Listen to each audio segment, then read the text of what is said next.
एक समय था जब मोदी और शाह का बोलबाला था भाजपा में, और उनके जो वो कह देते थे उनके एक इशारे पर बड़े से बड़े नेता की गिग्गी बन जाती थी। लेकिन 2024 का ये जो लोकसभा का चुनाव है उसके बाद में ऐसा लगता है कि उनके इस तुगलकी जो फरमानों की जो है या इस तुगलकगिरी की सारी कलाई खुल गई है। अब भाजपा के नेता मंत्री सब धीरे धीरे खुलकर सामने आने लगे हैं।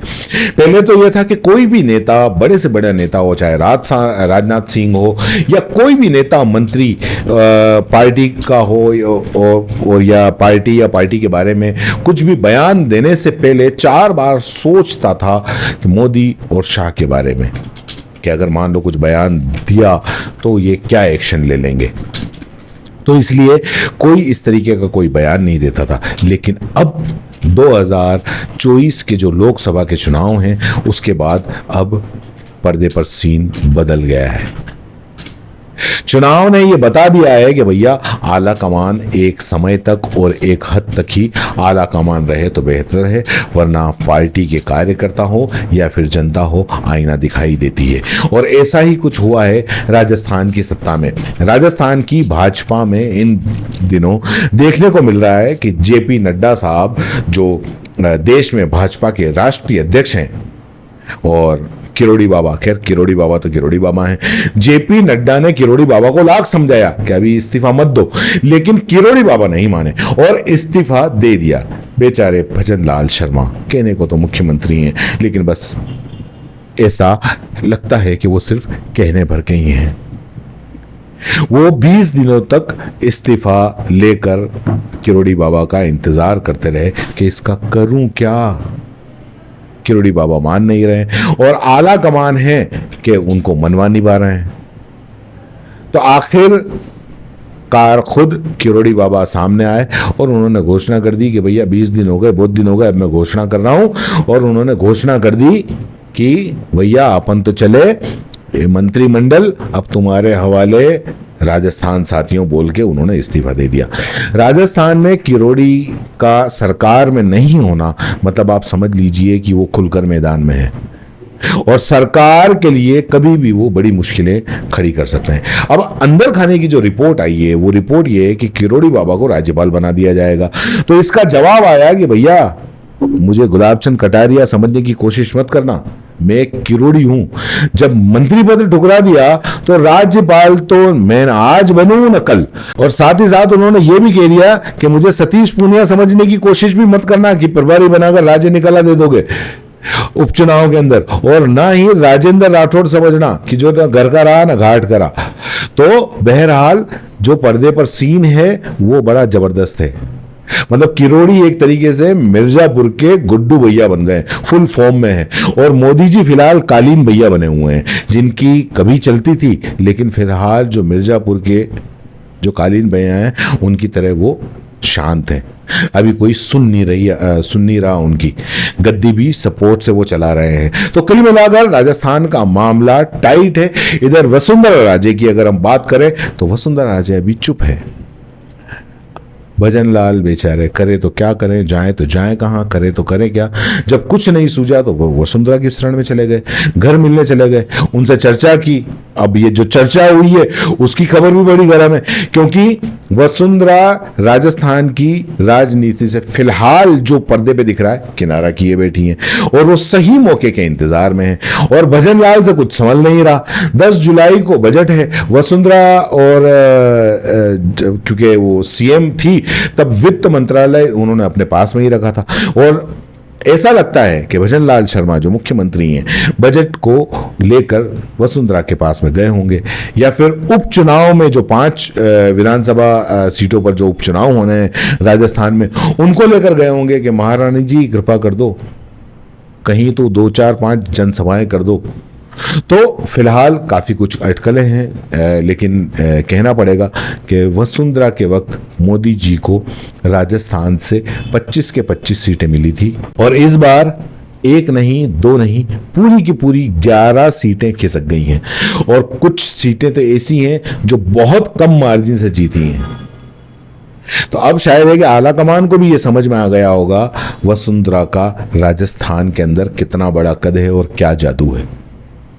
तो ना वसुंधरा शाह और मोदी की कुछ सुन रही है और ना ही किरोड़ी मीणा। जो बाकी के नेता हैं वो भी अब अपने अपने हिसाब से कुछ का कुछ बयान दिए जा रहे हैं। इधर 13 जुलाई को सुनने में ये आया है कि कुछ बड़ा होने वाला है।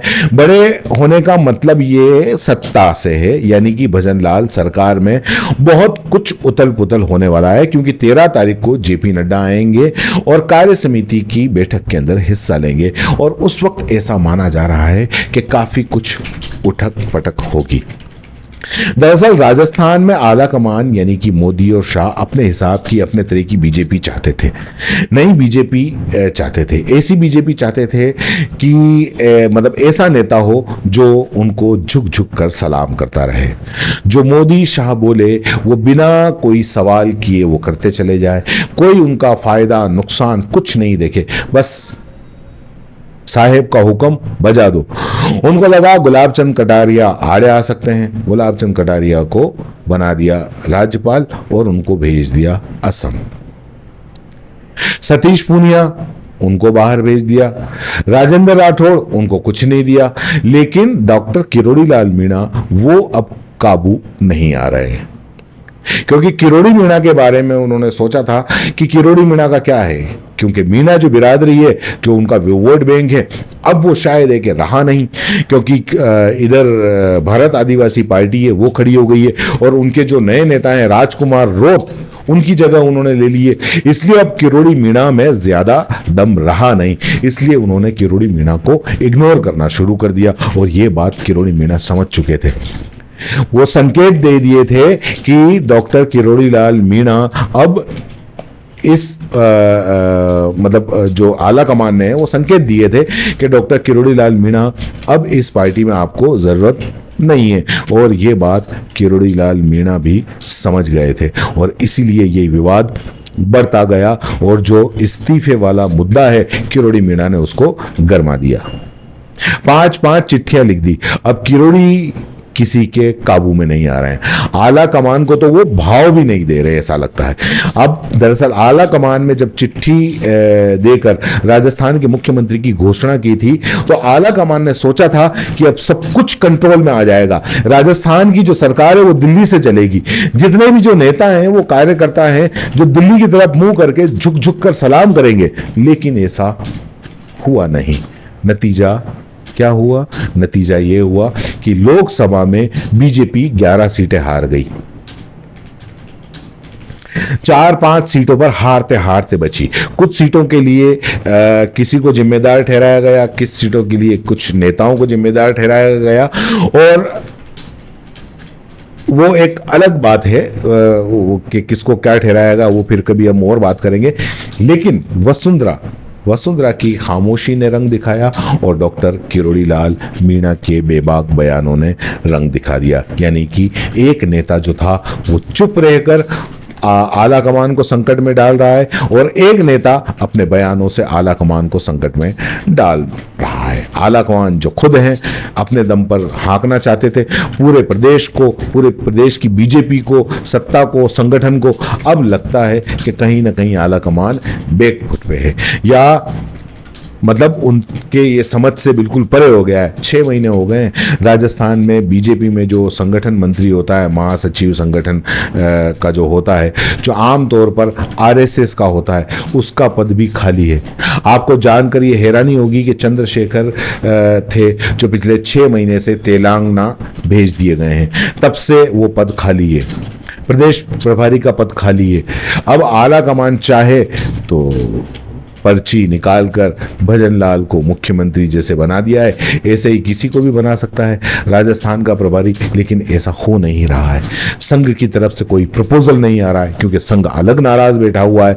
क्या आला कमान से संघ को फीडबैक नहीं मिल रहा है कि कम से कम शेखावटी इलाके में इतनी बुरी तरह से बीजेपी पिटेगी, इसका फीडबैक तो संघ के कार्यकर्ताओं के थ्रू मिल ही जाना चाहिए था। बीजेपी के नेताओं को आला कमान ने अपनी कोई एजेंसी जो हायर कर रखी है, विदेशों का जो सर्वे कर रही है, अपने नेताओं से, अपने कार्यकर्ताओं से जमीनी हकीकत आला कमान ने कभी लेने की जरूरत शायद महसूस ही नहीं की। उनको ये लगा कि हम जो चाहे हो जाएगा, लोग बाग मोदी के नाम पर वोट दे देंगे और हम चाहें जिसको कैंडिडेट हम खड़ा कर दें, चाहे जिस कैंडिडेट को हम बदल दें, कोई जाति वगैरह दूसरा तीसरा कुछ देखे नहीं, और जिसको हम दे देंगे ऐसा जीत जाएगा। तो ऐसा कुछ हुआ नहीं, नतीजा आपके सामने है। तो बहरहाल इस पूरी उठापटक के चक्कर में आला कमान की जो हनक है, आला कमान की जो सनक है और आला कमान का जो रोब है, तो वो कैसे राजस्थान में बीजेपी में वापस आएगा या उनकी चलेगी नहीं चलेगी, ये देखना होगा। ये आने वाले समय में काफ़ी ये दिलचस्प होगा। विधानसभा उपचुनाव में क्या नतीजा निकल कर आता है और राजस्थान में बीजेपी की राजनीति की दशा दिशा, ये काफी कुछ तय करेंगे ये उपचुनाव भी। तो देखते रहिए और हमारे साथ में बने रहिए। खबर आपको कैसी लगी जरूर बताएं, चैनल सब्सक्राइब करके जरूर जाएं। धन्यवाद। जय हिंद, जय भारत।